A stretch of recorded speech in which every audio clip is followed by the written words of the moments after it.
Welcome everyone to another episode here at The Damage Report. Excited to present a big day of news to you. And we decided we're gonna have a special treat. So like every once in a while, I'll mention that I'm technically writing a book or whatever. I decided as a little bit of inspiration for myself and possibly for you as well, why not get a New York Times best-selling author to join us for an episode? And that's what we have. Joining us as a full co-host for the first time on this program, author of The Black Friend, available now, Frederick Joseph. Welcome to The Damage Report. What's going on, man? How's everything? Great to have you here. Congratulations, by the way. Deeply appreciated. It was all you probably. The second I came on the show, New York Times, I was like, all right, cool, thanks, John. Sort of doubt it. I think it hitting the zeitgeist at the exact right time, as well as a ton of big names encouraging people to read it. Probably more important than me, but thank you. I do appreciate that. And excited to cover the news with you. We had you on a couple weeks ago, it feels like, to talk about your book. By the way, for those who might not know about The Black Friend, give people a little rundown of what the book's all about. Yeah. So the book is basically conversations with activists, celebrities, so on and so forth, about microaggressions and racism in society. I give a lot of firsthand experiences from growing up as to things I dealt with to try to help people understand things that are more nuanced when it comes to racism and not only be shamed, I suppose, about it. Exactly. And we had, when we talked about the initial reaction to it, and anything that's talking about racism or encouraging people to be a little bit better. A lot of people's knee-jerk reaction is to get defensive about that. We talked about some of the initial reaction. Now that there's been a few more weeks, overall, what is the impression that you're getting from people about this sort of suggestions you're making in the book? People have been very receptive to the book. I actually spoke to a woman last night and her 11-year-old daughter, white woman, and her daughter was just saying how much she loved the book. She's a young white girl and she's like, I didn't understand a lot of these things. And this is allowing me to have conversations with somebody instead of just reading it in historical context. And that's really what I wanted. But realistically, a lot of people must have bought the book for it to make the Times bestsellers, or Fox News and Candace Owens just bought a bunch of them to burn. Either way, I'm good. Yeah, no, that'll be awesome. Okay, well, excited to have you on. Thank you to everybody who's already watching, regardless of what platform you're on. Please let people know that we're active by hitting the like button, sharing the stream, and all of that. And as we go along, if you send us comments or tweets or super chats or anything like that, we'll be responding to those. For just 1 second before we launch into this, I did want to let you know about just a couple of things. One, if you watch the pre-show, which is every day about 45 minutes before the show on YouTube, we now have YouTube membership on the channel. Previously, that had only been a thing that was on the Young Turks. It's now available here as well. So if you go to the YouTube channel and check out the join button, it'll let you know what the perks of membership are. So that is an option if you'd like to engage with that. Also, there is a new limited Twitch series on the TYT network hosted by friend of the show, Jordan Ewell. It's called Deep Dive. It's gonna be a Twitch exclusive, and he's gonna be doing deep dives on stories, that maybe we've talked about here on TDR or on TYT, and engaging with the audience. It's gonna be a very casual sort of show. It'll be starting today at 2:30 p.m. Eastern time, and actually, it's gonna be today. The next episode will be on the 17th. So that's this Thursday. I'm actually gonna be co-hosting that with Jordan. So me and Jordan hanging on Twitch should be a lot of fun. And there's gonna be about 5 episodes of this. It's a sort of limited run, but should be a lot of fun. And we've got that coming for you very soon. And I can see the Jordan emojis in the Twitch already. There he is. And you know what? On Twitch, he'll be able to swear without getting me in trouble. So that'll be a nice change. Anyway, with that said, Frederick, why don't we jump into this thing? Yeah, let's do it. Okay, yesterday the Electoral College voted, and another time in a long chain of times that Joe Biden has won the presidency. So he has once again won the presidency, this time with the Electoral College voting. And we've got some responses to that. Not everyone is taking this development the same way, but we want to start with the president-elect. So here is Joe Biden in a speech last night about that big vote. 306 electoral votes is the same number of electoral votes that Donald Trump and Vice President Pence received when they won in 2016. Excuse me. At the time, President Trump called the Electoral College tally a landslide. By his own standards, these numbers represented a clear victory then, and I respectfully suggest they do so now. If anyone didn't know before, they know now. What beats deep in the hearts of the American people is this: democracy. The right to be heard, to have your vote counted, to choose leaders of this nation, to govern ourselves. In America, politicians don't take power. People grant power to them. Okay, so we're gonna have a little bit more from the president-elect as well. But Frederick, I wanted to give you, first up, what did you think about Joe Biden and the way he is sort of meeting this, one of the last steps towards hopefully this entire thing being settled? I mean, Joe Biden is in cruise control basically at this point, right? Like he's not doing anything. Like you said, he's won about 15, 16 times at this point. He's saying the same things over and over. I think that the one thing that I did see after his win most recently was that he was talking about uniting and healing, which I think is interesting because just 3 weeks ago, before he had officially won, he was saying that these people were the bowels of society. So to so quickly be talking about healing is pretty interesting. Yeah. Talking about the bowels of society. Yeah, I'd move on from that. I think that was a good call for him to move on from that. But yeah, and he's going to do that. We're going to have a little bit more of him talking about unity in just a second. Really fast, I did want to mention though, because one of the things he said in that video was that America has proven that deep in the beating heart of us or something. I don't know. It sounded like Pete Buttigieg there. That we beat with democracy and like, yeah, mostly. And it looks like, hey, this democracy that we have is actually going to continue. They're not going to totally overthrow it. But like these last 6 weeks have certainly shown that there are a lot of Americans that don't have a particularly deep and abiding attachment or love for democracy. Like they want results and they'll take it if a democracy will give it to them. When white people were 98% of the country or whatever, and everyone else was barred from voting, they'll take democracy if that gives them what they want. But as that becomes harder and harder for the GOP, a lot of their voters don't give a damn about democracy or people being able to vote or anything like that. And I hope, like we're only really seeing that as an issue right now for the Republicans. Maybe there's some alternate future where that's going to affect the libs too. I don't know. I hope that if that was the case, we wouldn't respond in the same way of sort of like readily accepting some sort of authoritarian solution to our problems. But right now, I like that Biden is trying to like cast the best light on the situation. But going forward, those people who have turned away from democracy, they don't suddenly disappear and they don't suddenly reboot after January 20th. There's gonna be a lot of people out there that are like perfectly fine with some other Republicans sweeping in and taking out democracy in some other form. That's my fear, at least, Frederick. Yeah, I mean, I share the same fear, and I do know that it's political strategy right now. What Biden is doing, it makes sense, right? Trying to say the right things, but we also need to have a conversation that we were a breath away from Donald Trump, A, being president again, and B, they legitimately tried a coup. And there are so many people on board. If you watch what just happened in DC the other day with the Proud Boys and whatnot, they're really leaning into white nationalism. And my fear is that Republicans now, because of Trumpism, they know that white nationalism won't lose them any voters and it might gain them some. So that's my fears right now. Yeah, and look, he also like. He was sort of, most of the speech was trying to move past Trump, but he did at another point say the flame of democracy was lit in this nation a long time ago. And we now know that nothing, not even a pandemic or an abuse of power can extinguish that flame.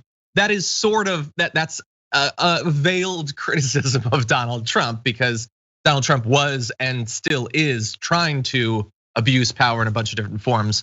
But other than that, it was mostly a sort of trying to bring us together sort of thing. So let's turn a little bit to part of that. Biden has for a long time been one of those Democrats who really does believe that we can work with Republicans. He believes that the fever is going to break after Trump, and Republicans are going to come to their senses and want to work with the Democrats. Here's a little bit of that from last night's speech. 4 years ago, when I was the sitting vice president of the United States, it was my responsibility to announce the tally of the Electoral College votes in the joint session of Congress that voted to elect Donald Trump. I did my job. And I'm pleased, but not surprised, by the number of my former Republican colleagues in the Senate who have acknowledged already the results of the Electoral College. I thank them, and I'm convinced we can work together for the good of the nation on many subjects. Frederick, what do you think about that? There's some are acknowledging now that he won. Like Mitch McConnell actually said that he had won. It only took him like 6 weeks. Do you think that we don't yet know what the composition of the Senate's going to look like yet, because we still have to wait for those Georgia runoffs. But what do you think about the prospect of Democrats and Republicans working together once Trump is out? No, I think realistically, a lot of people have said, well, they didn't work with Obama, right, over his 8 years. But one thing that's different between Obama and Biden is that Obama's a black man and Biden's not, right? So that's something that we should call out. He's an older white man who has even more centrist views in many ways than Obama, just by the nature of not being black. So, I think it would be interesting to see. I've not seen it in my entire life, frankly. I've never once seen the Republican Party and people that lead it, like Mitch McConnell, like Lindsey Graham, acquiesce or work in bipartisanship. So, yeah, I don't think it's going to happen personally. Yeah, I don't know.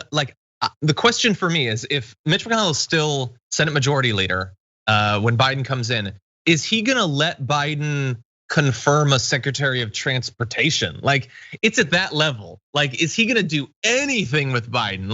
Are they gonna reform the immigration system? That just seems to me incomprehensible. It's possible, maybe they'll find something, but honestly, if you're watching this, ask yourself a serious question. What would a piece of legislation have to look like for Mitch McConnell and the Republicans to want to work with Joe Biden? And is that necessarily a piece of legislation that we want to be passed? Honestly, I don't know, we'll see. I've been wrong a lot. I'm more wrong than anyone else in a job like this, and I freely admit that. I hope I'm wrong here, but I know who Mitch McConnell is, and I have a pretty good idea of who Joe Biden is, and so we'll have to see. Now that said, while Joe Biden in that speech is sort of saying, I can work with the Republicans and all of that, that's not gonna stop a lot of Republicans, especially in the media, from claiming that that speech was something that I don't think it was. Here is Fox News anchor talking about that speech. Take a look at her spin on it. Joe Biden and his message of unity, not here, slamming President Trump for challenging the results of the election, why the president-elect might be hurting himself by attacking his predecessor. Plus, okay, honestly, Joe Biden, I don't think has ever given a divisive speech, at least not if the thing that's being divided is Dems from Republicans. He's given speeches that are divisive from the point of view of a leftist. He's done divisive stuff there, but he is always waiting. He could reach out to the Republicans, have his hand cut off, and he'd just reach the stump farther. He always is trying to unify with them, and yet for Fox News, it's never gonna be enough. I mean, the reality of it that people have to realize is that you have a media outlet based on grifting, right? And right now they're losing most of their base because their main star, Donald Trump, no longer wants people to support them. So now I think what they're doing is they're trying to be divisive so that they can get some of the Trump supporters back, right? Saying, oh, look at the system, look at Biden, they're attacking Trump. So some of those Trump supporters will come back and give viewership to Fox, but realistically, they're blowing smoke. Biden said nothing divisive in that speech. In fact, I thought that he could have been a little bit more divisive and called some things out. Yeah, I mean, look, divisive can come in a couple different forms, but I would love to see the Democrats act like they won. And I don't just mean acknowledging that they won. I mean, acting like you won by millions of votes, that the country has rejected the other party, that they actually want you to do something.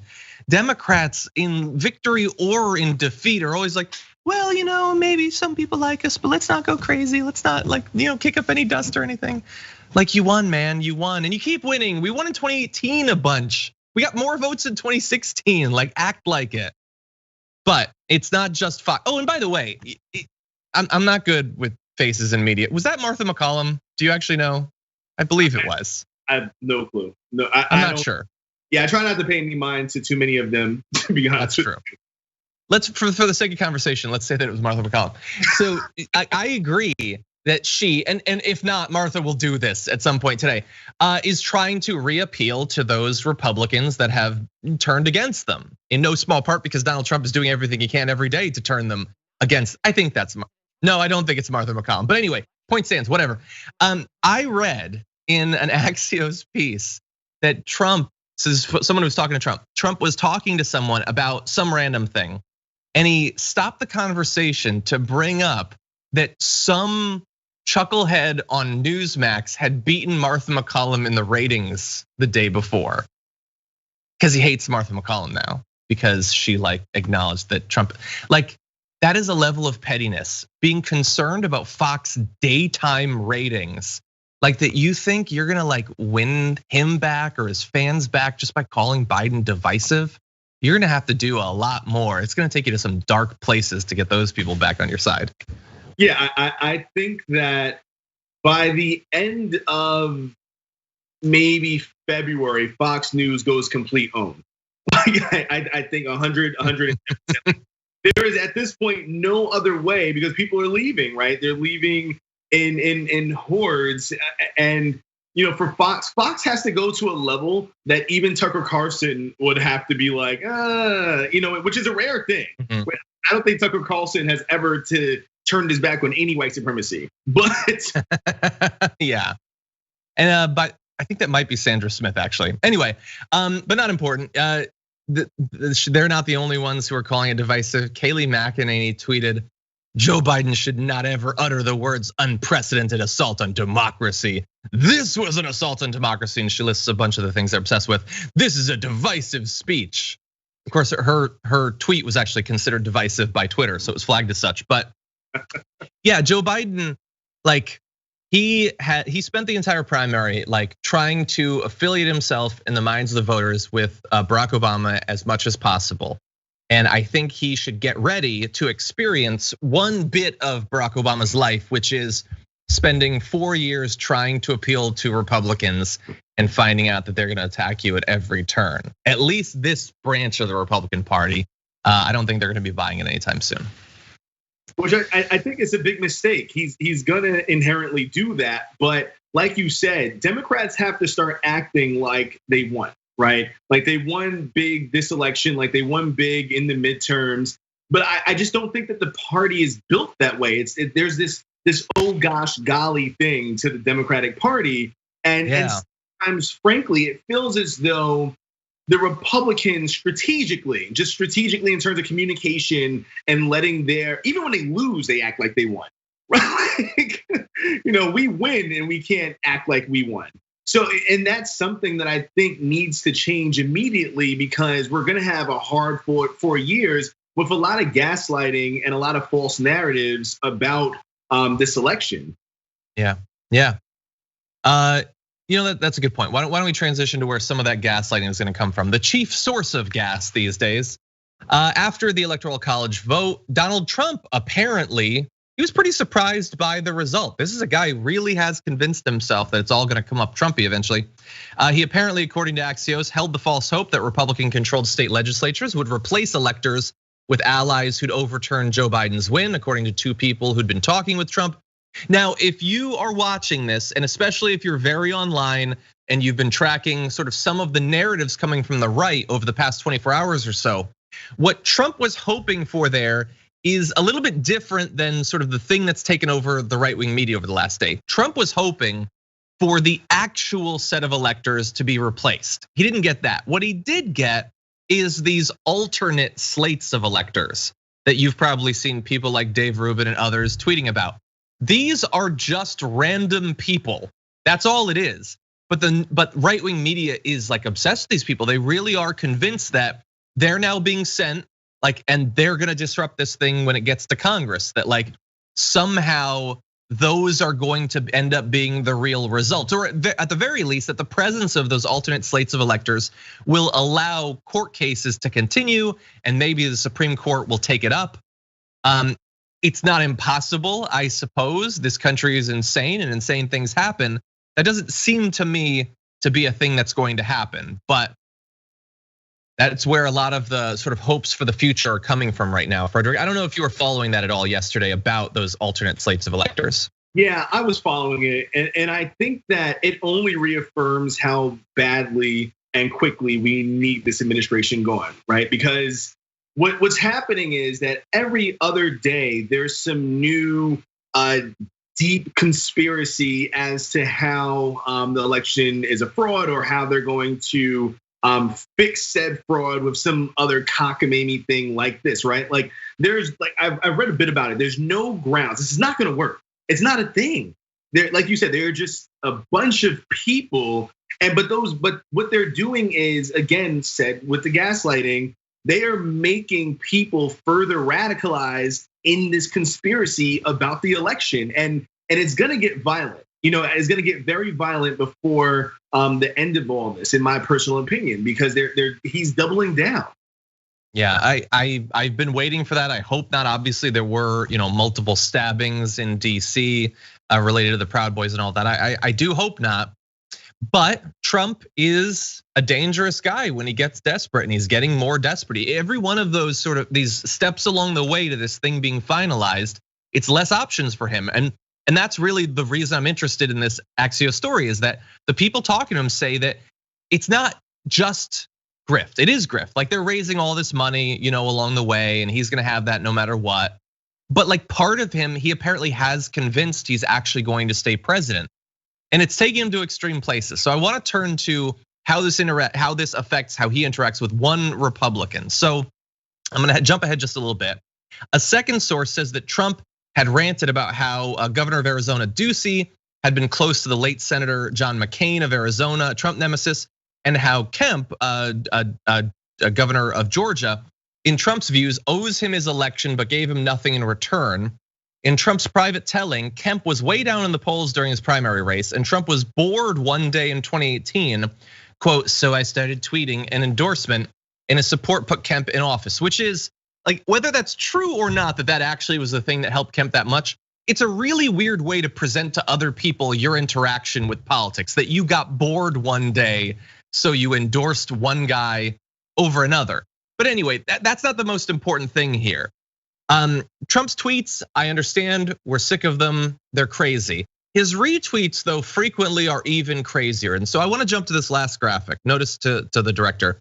This is a tweet from Lynn Wood. Lynn Wood is technically a lawyer, and he's been running around the country doing crazy things. And he tweeted, "President Trump is a genuinely good man," which is crazy by itself, but we'll move on. "He does not really like to fire people. I bet he dislikes putting people in jail, especially Republicans. He gave Brian Kemp and Georgia Secretary of State every chance to get it right. They refused. They will soon be going to jail."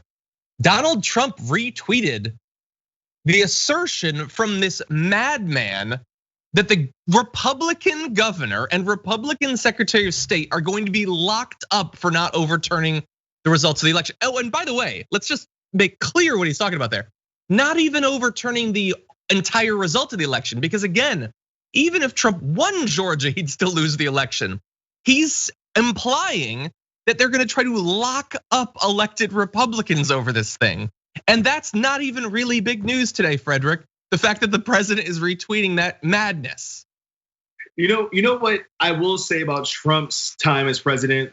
It has pulled back the veil for me on just how little oversight there is on certain things, right? Like to me, I'm always like, oh yeah, there's somebody tweeting for this politician. There's somebody that's not Trump. And I'm just like, oh my God, he's really on the toilet right now, tweeting these things out right? And the levels of danger that there are to it are, I mean, you can't speak to how dangerous it is. He's the president of the United States, retweeting just like I can't, right? Like when in history has something like this ever happened? I don't think that people have wrapped their minds around it because it's so normalized that Donald Trump just tweets conspiracy theorists, really. Yeah, and I get that there's probably a lot of people who are just watching are like, maybe they approach it as, yeah, it's crazy, but he's gonna be gone soon. Or people have been beaten down by the sheer crazy every day, and I get it. This show every morning, we gotta wake up and we gotta deal with it. But we're not out of the woods until Biden is inaugurated. Trump is still technically the president. He just got rid of his attorney general for not being loyal enough. He's firing people left and right. They're executing people. He still has power, including of life and death. And so we need to take it seriously. But man, this is going to some crazy places in the final weeks. Now, why don't we see what's going on with the audience just a bit, and then we're gonna move on to some COVID-related news. We've got two stories of how two individuals have been affected by the pandemic that we're gonna have for you in just a second. Let's see, over on the super chat, Vixen says, "Sea turtle dragon reporting for duty with kitten dragons on standby. Thank you for bringing levity and amusement to the news, John. We love you and TDR for all you do." Thank you, Vixen. That's very nice of you. Let's see. Brianna's saying a lot of us aren't seeing a join button. Brianna, so for the YouTube membership, it was just launched today. It's possible that it's buggy. Maybe if you go on a desktop and go to the channel, I will look into that, but I'm not sure what might be causing that issue. Let's see. Rob Shively says, "Can you pretty please explain your confusing shirt?" I don't know if that's to me or to Frederick. My shirt is "We Press On." It's for our fundraising campaign. Is it, Frederick, what's your shirt about, just in case? My shirt is from Walmart, and it was just really affordable. Support local businesses, though. I think it's just New York. It's like local New York. Awesome. Hopefully that cleared things up. But by the way, well, I guess now that we're talking about it, though, really briefly, so this the Press On shirt is for people who've donated at tyt.com/go. If you donate at the $127 level, this is sort of a thing to commemorate that. Each of our big fundraising drives that we've done over the years usually has some sort of exclusive shirt. One of my previous ones was of a big fist, and I've worn that so much that now the shirt is incredibly uncomfortable. And unfortunately, you might want to save some of these and not wear them into the ground like I do. But anyway, that is available if anybody wants to help us close out the year. You can go to tyt.com/go and do that there. Now, a couple more messages. Let's see. Quantum Phase Dragon says, "What's the craziest thing T can still do to stay in the WH? Bet he'll do it." By the way, I don't like him being referred to as T. That's like kind of like cool or whatever. No, he's not T. No, Quantum Phase Dragon. I don't even like him being called Donald. Like, I don't want to even put that amount of respect on it. Oh, sorry, what were you saying? No, that's hilarious. It's like, hey, what's up, T? Tweeting out conspiracy theories again? You know? Hey, T, you gonna lock up Brian Kemp? No, I don't like it. Over on Twitch, Obi-Wan Kenobi has gifted 5 tier 1 subs. Obi-Wan Kenobi, thank you. By the way, YouTube member Obi-Wan Kenobi, thank you for that. The Evil Wolf has subscribed for the 7th month in a row. Aximom has gifted 5 tier 1 subs. Thank you very much for that. No Name has resubscribed for the 5th month and says, "Today's a great day. I voted and someone bought Dunkin' order for me. If anyone here is in Cobb County, Georgia, it only took me 10 minutes at North Cobb Library. They told everyone to get the word out. Thank you for voting. Incredibly important election, which we'll be talking about a little bit later on. Let's see. We had an update from Sexy Melly B, who says that Eddie wanted me to let you know he's doing pretty much the same. I think there was news about an update a little bit later on that he's feeling better. He's not very symptomatic anymore and his fever is gone. So very good news there. The community has had, obviously over the past 10 months has had some health issues. So always good when there's some good health updates. And thank you, Sexy Melly B, for that information. And finally, Fairy Cat has resubscribed for the 7th month that says 7 months of supporting the best news network on the whole internet. Keep on doing what you're doing, bringing the real news to the progressive masses. Fairy Cat, thank you for that. Really do appreciate that. Now with that, let's jump back into the news. Here's a really sad, tragic story, and unfortunately one that many Americans and their families have had to deal with during this pandemic. But this has to do with an individual who works in the White House. This is Creed Bailey, who heads the White House security office and apparently lost part of his lower right leg, including his foot and a toe on his left leg during a months-long battle with COVID-19. This was reported by Bloomberg earlier this week. Bailey handles White House credentials and works with the Secret Service. Apparently contracted the coronavirus back in September.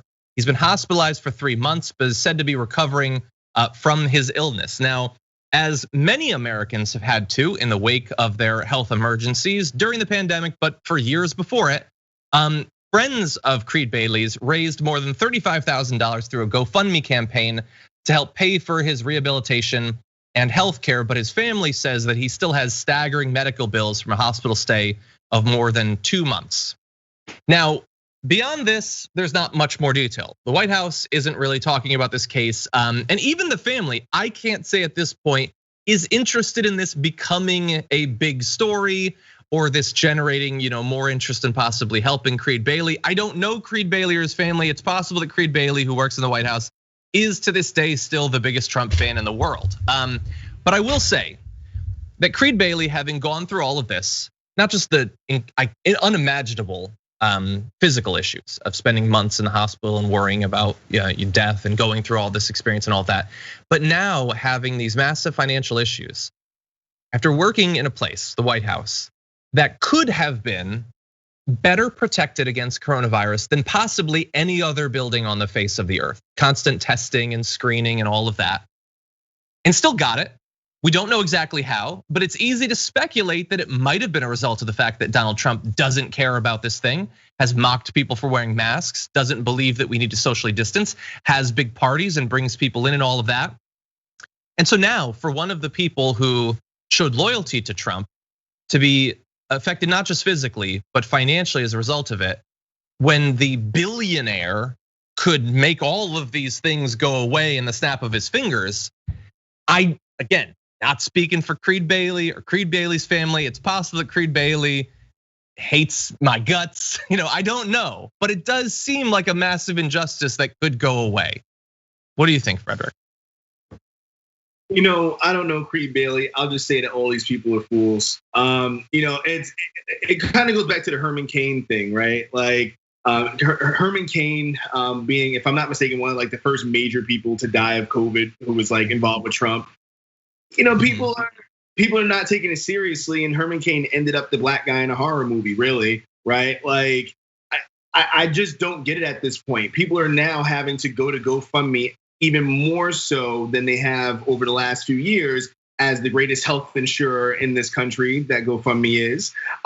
It's pathetic, and people are so, completely inept to see that Donald Trump and the Republicans are the thing that is keeping their family in the hospital and in the financial situations that they're in. I don't get it. Like, frankly, I don't even have much to say on it because I don't understand it. Yeah, no, I don't either. And look, this is a weird story. I'm acknowledging it up front. This isn't like, again, I have no idea. We're not getting any inside information. I'm sure Trump will never comment on this. The White House doesn't want to seem to talk about it. But I remember when, the first sorts of waves of COVID were going through the White House, we talked about the fact that it's not just going to be Trump aides and Stephen Miller or Rudy Giuliani who are getting it or whatever. Like the people who just have to work in the White House, people who do catering or part of the cleaning staff or the security or the Secret Service and the guards and all of that, they're gonna be affected too. And unfortunately, they're probably gonna be left in the lurch. They're not gonna be helicoptered to Walter Reed, and assuming they survive, they're going to suffer as so many do. Like we focus on the deaths in the pandemic because they're horrific, and we've now apparently passed more than 300,000. But for every person who dies, there are many more who had COVID, who suffered from it, and have now survived, and might have lingering health problems, or might have massive, unimaginable medical bills that they have to pay. One would hope that at least the immediate circle around Trump, that he would provide a little bit of help to them. Like again, he's a billionaire. $35,000 or $100,000 is theoretically nothing. It's like the change between my cushions. But this guy who continued to work in the White House despite it being an unsafe environment, showed loyalty to the president and to the nation. He's doing his job. He's making sure that people get their security clearances if they need them for the White House. Is now being left out. And it's like a case study of what we're seeing all over the country. And it's not necessary. Really fast, I did want to give you updated information. We like to check in with the state of the pandemic. We now have over 110,000 people who are hospitalized as of yesterday. Almost 1,400 people died or were reported dead just yesterday, almost 200,000 cases. And by the way, Mondays are always the lowest numbers. So this doesn't necessarily portend good things for the rest of this week. In any event, why don't we turn now to another story of the pandemic? Hopefully he will get his help. Creed Bailey. Okay. One of the weirdest stories that I've seen during this pandemic was a story that the New York Post ran with photos talking about the New York City medic who had helped make ends meet with a racy OnlyFans side gig. Now, apparently, as you're gonna find out, this medic did not want to be profiled in this way, certainly didn't want her personal information to be given out. She was just trying to literally survive during this pandemic. And for the New York Post to do this seems like the complete opposite of what journalism is supposed to be about. Now, she is being defended. Representative Alexandria Ocasio-Cortez replied to that New York Post tweet saying, "Leave her alone. The actual scandalous headline here is medics in the United States need 2 jobs to survive." And so, like, this is being made out to be sort of like a scandalous story that's supposed to be fun or something like that. This is a person who is working. Like, these are remember, like, we spent the whole last year saying that these people are heroes and acknowledging all the risks that they're taking and all of that. To then treat one who is suffering financially in this way, in this sort of callous way, not caring about their privacy, that seems to me to be a very weird way to approach this. Yeah, I mean, the New York Post hates women. The New York Post hates people living in poverty, so on and so forth. We know this. This is not new, but this is shaming and attacking on a whole nother level, right? To do a story and take her photos and basically throw her to your millions of audience members is actually one of the most disgusting things I've ever seen in quote unquote journalism, right? And AOC's right. The issue will never be people having to do what they have to do to make money. And there's no issue also with sex work. I'm not really sure what's on her OnlyFans, but if it is aligning with sex work, that's perfectly fine as well. The issue here is that, like you said, the people that we've called heroes for the last year, the essential workers, the people who she's a healthcare provider, and we're shaming her because we don't pay her enough. We don't give her the resources to survive in a pandemic while she's helping other people. It's disgusting, and it's it's one of the worst things I've seen in a long time, especially from anybody. Exactly, and in reading about this story, I found out I would have assumed, because I am even at this late age still naive about this country, that if you're working in this sort of field, and especially in a big city like that you must get paid well. This requires advanced training, years of schooling, and all of that. But when she originally went in as an emergency medical technician in 2018, she was earning $15 per hour, where the living wage in that city is $18 per hour. She has a ton that she's gonna have to pay back after the tuition. She's now earning a little bit more, but barely more than a living wage, has family medical issues that she has to help repay. And so, like, if we're gonna have a country that is going to put people in this horrible situation where if you try to pursue a career like this that is helping people on a daily basis, you're going to potentially be in a financial hole for the rest of your life. So she takes up effectively a second job to try to make ends meet and is treated this way. Now, I wanna read a comment from her. She says, "At the end of the day, it doesn't affect how I treat people," talking about her OnlyFans account. "What I do in my free time is my business. It has no effect on how I care for my patients. I know when I'm working, I'm a paramedic. I think I'm pretty good at my job. There are plenty of people who are medical professionals who have every right to do what they want with their own bodies. I'm not doing it at work. Healthcare workers aren't making a lot of money, and I'm not the only one trying to make ends meet." And I like, what a backwards country we are. You know what's wrong with having an OnlyFans account? I don't. Nothing. Absolutely nothing. It doesn't, like, this isn't the 20s. Like, honestly, why are we being held back by people that are gonna try to shame people out of like making extra? She's closed down the account. like hopefully she is still going to be able to survive, although God only knows what sort of lingering social issues she's gonna have as a result of this needless attention being paid by the New York Post. Well, first of all, I'm hoping that she finds some way to sue the New York Post. That's number one, because they've effectively impacted her income. Number two, we should just call it what it is. She's a woman of color. She's a woman and a person of color, right? And that's what the New York Post and many outlets do. You'd rather shame people who are on the margins as opposed to call out the systems in place. And once again, AOC stepped up with her platform. Is bringing attention to the right side of things. This is disgusting. Exactly. Yeah.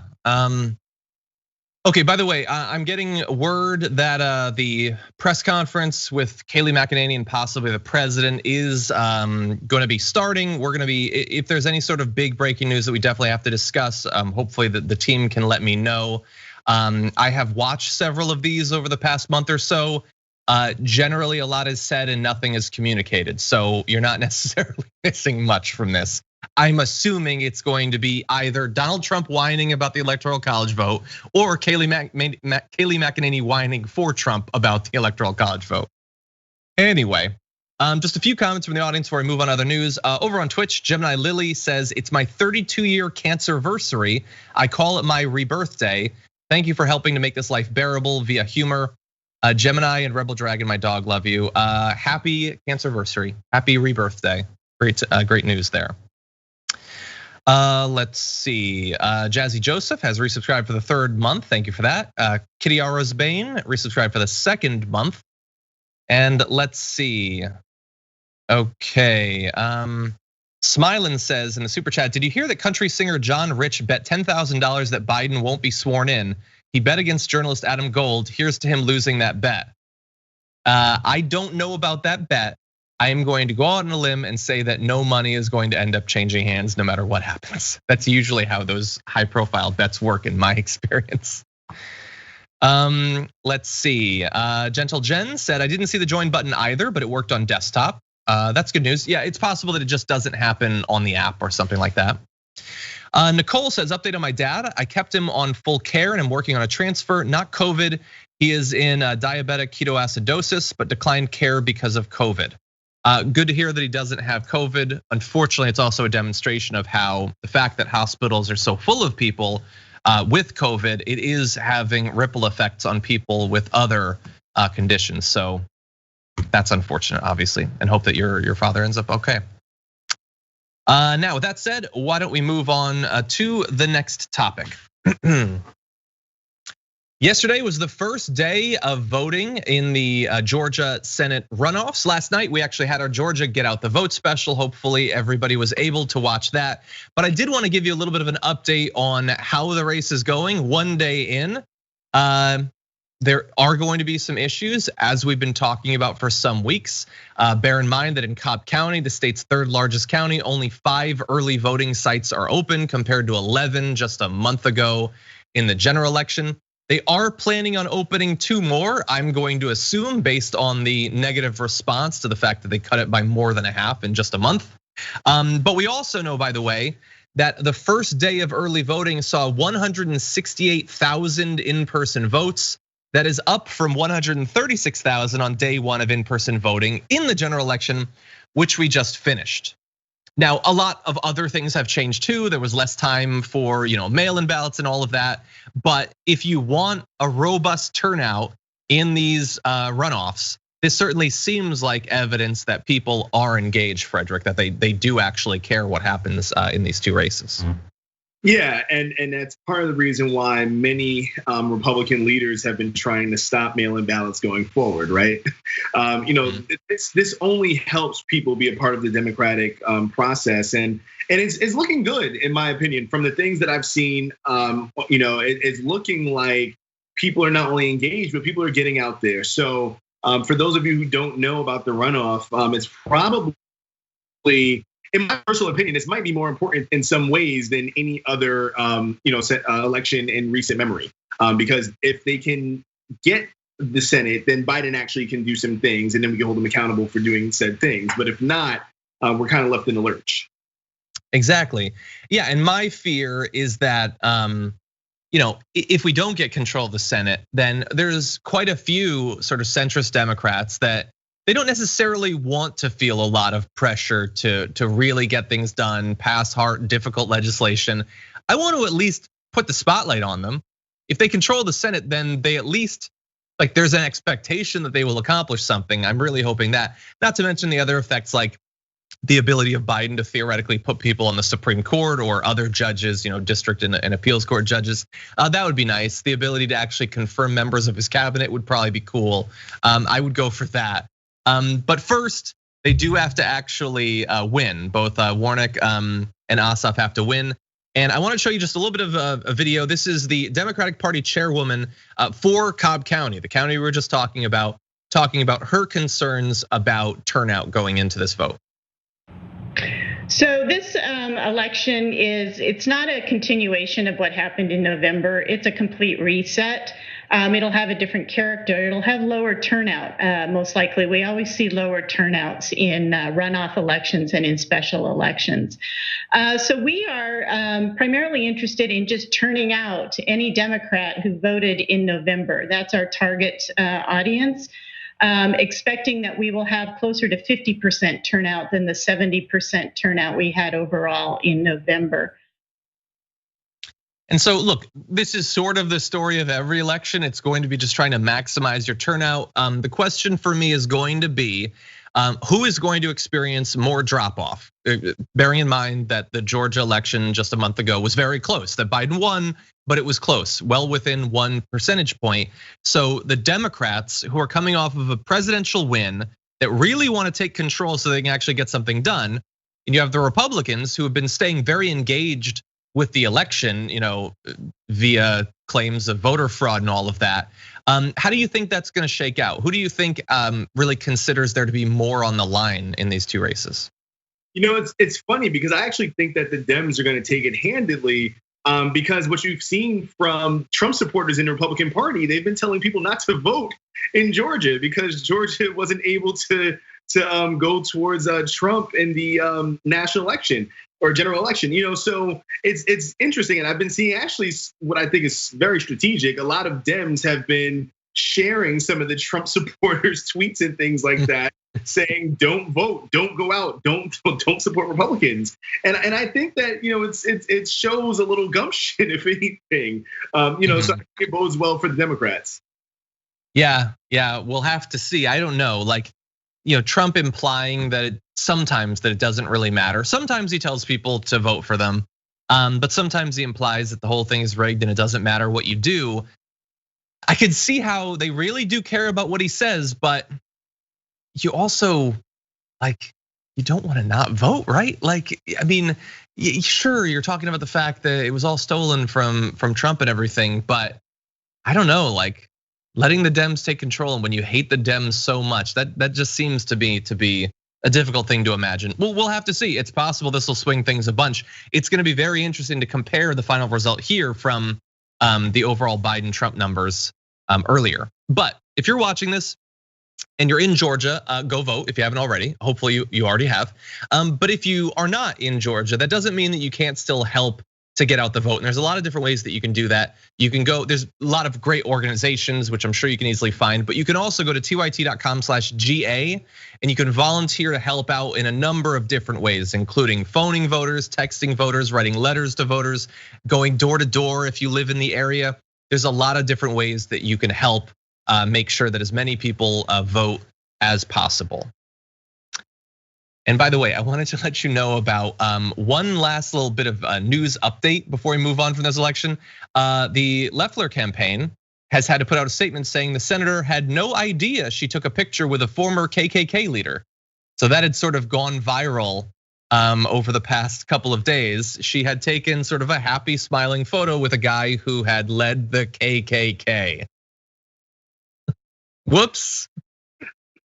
That's one of my favorite things from the past few days because I obviously anyone knew that they were gonna disavow the photo and say that she didn't know, so on and so forth.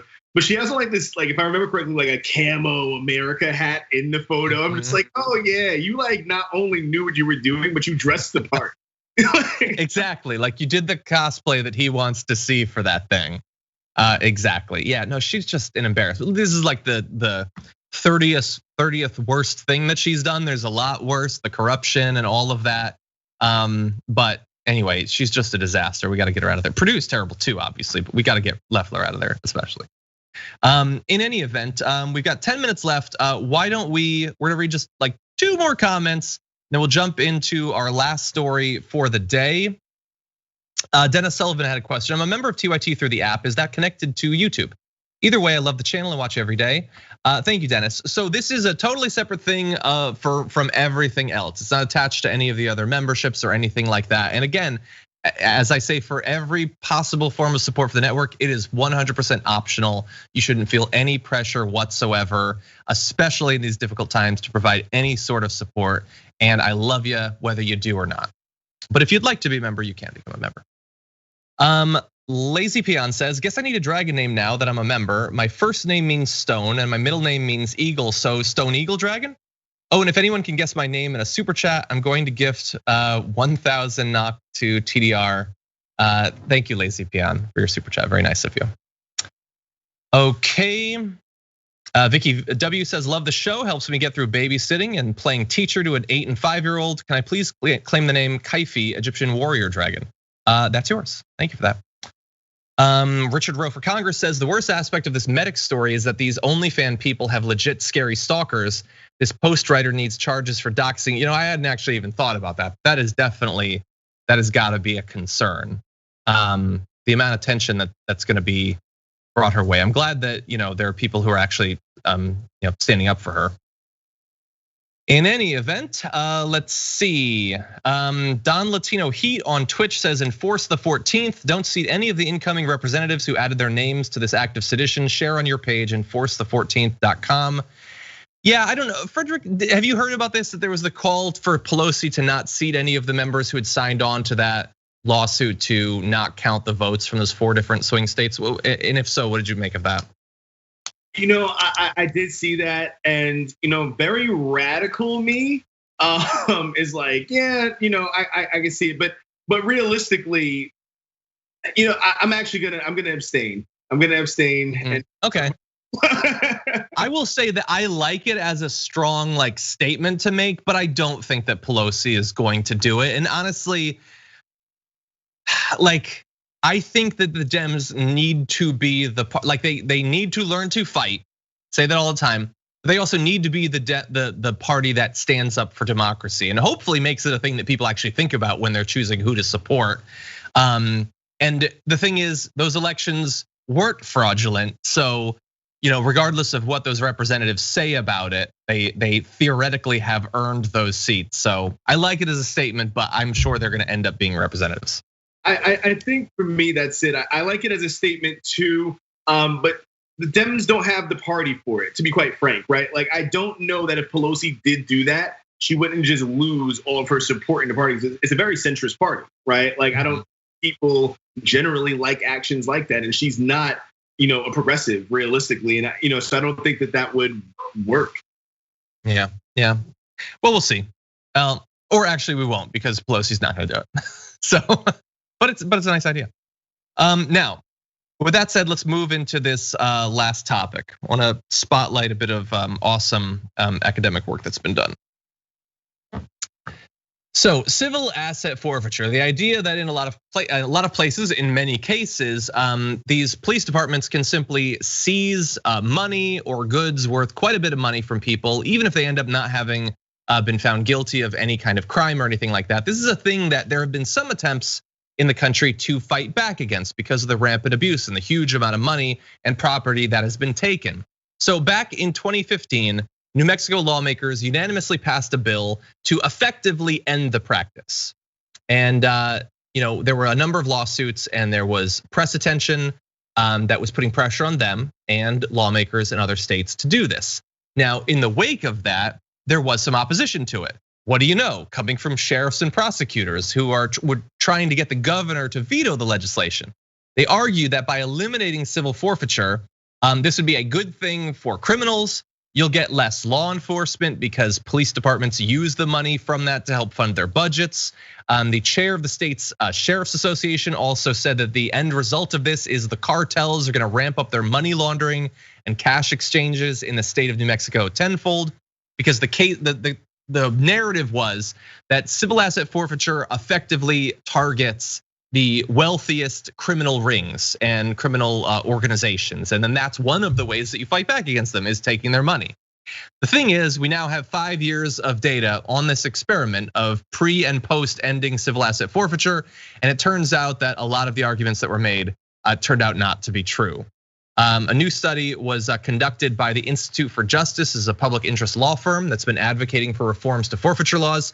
They found that there was a predicted rise in crime and drop in arrests, but that they actually have not found that. Arrest and offense rates in New Mexico remained essentially flat before and after the law went into effect. That's based on an overall examination of all crimes, as well as looking specifically at things like drug possession, drug sales, and driving under the influence. Arrest and offense rates were also consistent with trends in 2 neighboring states, Colorado and Texas. So it turns out that some of the argument that was made before this reform was made and afterward, and trying to get it reversed, did not actually come to pass, and ending this practice that doesn't necessarily end up in practice targeting these cartels and massive criminal organizations, and a lot of the times ends up just taking a few $100s or $1,000 from regular people, might be a thing that other states might want to look at. Yeah, I mean, the whole thing is frankly laughable. When you were reading it and they were arguing that this is also how police, pay for their budget, so on and so forth. That's funny. I think it's absolutely funny, because forget the data, whatever, outside of doing 5 years of research, we can see that whatever you've been doing over time has not worked, right? Like nothing has gotten better around the country in terms of police doing their job, or less crime, so on and so forth. And I'm really tired of it. And I also hope that the coming administration actually does do work towards. I would personally love to defund the police and abolish police altogether. But I do hope that they actually put in some things in terms of reform, because this is just ludicrous at this point, right? Like the idea that you're going to manipulate people with saying that these things in effect are going to help stop cartels, but all you're really doing is hurting the everyday person who's not a millionaire, a drug lord, billionaire, so on and so forth. It's disgusting. Yeah, I just want to show one little bit more of information on this, and this is numbers that we've shown before. It's from 5 years ago, but back in 2015. The amount of money that was seized by federal law enforcement in civil asset forfeiture was actually higher than the value of everything that burglars stole in the United States. Now, granted, we're talking about different communities necessarily, but I think that's pretty amazing. Like we're talking about a lot of money there, and that is why I think you get a huge pushback from the police. It's not that this is a tool that is particularly useful in taking down criminal rings. I don't think that, maybe they think it is or not. They're apparently wrong based on the data, but whether they think that or not, it is a lot of money, and they definitely don't want to lose access to millions or potentially billions of dollars across the country. Now that said, Frederick, thank you so much for joining us on the program and walking us through the morning of news. As we alluded to in the beginning of the show, you've got a book out, apparently doing quite well. Where can people find this? People can purchase the book anywhere. I suggest that people support local bookshops, so go to bookshop.org, and you can find me exactly where the thing says you can find me. So I appreciate you guys having me on, and if I can, I'd like to get a name next time, John. I think that's unfair. I didn't get a name. Oh, well, so the thing is, generally, when guests are on for the first time, I get a little bit of embarrassed, and I don't want to overwhelm them with too much of the very particular culture to the show. But I got to remember that you're actually more familiar with the show than most of our first-time guests. I can see people in the chat who are quickly coming up with names, including Local Dragon, thanks to your shirt, I think. Multiple people saying Local Dragon. I'm local from now on. I like that. Wise dragon, I'm seeing. Okay, well, let's not lock in anything yet. Let's let it percolate in people. Okay. And the next time you're on, maybe we can take that up as one of our tasks for the day. Friendly local dragon, that's funny. Anyway, Frederick, thank you so much. Appreciate you joining us. Thanks for having me, everybody. Awesome. Let's see. Humble dragon, writer dragon. Yeah, we need author dragon. Anyway, Empire State Dragon. Ooh, that's cool. Okay, well, let's read a few more comments before we close this thing out. Rob Cochran with a very timely question in the super chat saying, "Hi there, forgive my ignorance. Can you please explain the whole dragon thing? Love you guys." Well, I can try to the extent that anyone can.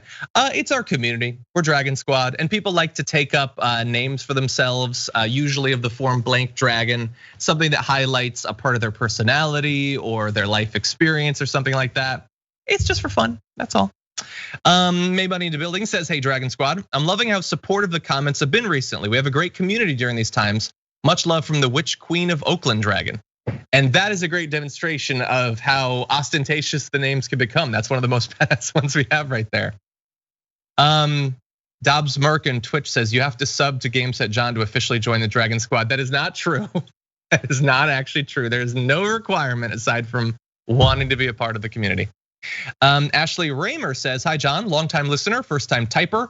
That's funny. "Watch every day, you're the best. PS, is Pixie Dragon taken? If not, dibs." I don't believe that it is, but even if it is, this time, we're gonna let you beat it as well. But I think you're okay. Riley Jones says, "I'm 50 today. When planning the day, I remember my first thought, it's a weekday, sweet, I'll get to watch John on my birthday. Glad to be with you." Riley Jones, happy birthday, happy 50th. Let's see. Lazy Peon says, "Keith was so close in the chat that I feel like it's half a win. Going to love to hear John Butcher for Arn." Oh, well, thank you. Thank you for the super chat. I think I might have missed a previous one. Apologies. Sometimes I try to make sure that the relatively timely ones I read, but I always do go back after the full show to go back through. Let's see. Stephmont and Twitch says, "John, did you ever see the John Oliver video on asset forfeiture? While CAF sucks, that video was hilarious. If anyone in chat hasn't seen it, Google Law and Order Civil Asset Forfeiture Unit. He actually got a lot of actors from Law and Order to do it. I do believe that I saw that back in the day, mostly because I believe that I've seen virtually every episode of his show. And look, that's one of the good things about John Oliver is that he'll do a story on that when the media is not really paying attention to it, possibly years earlier. Let's see.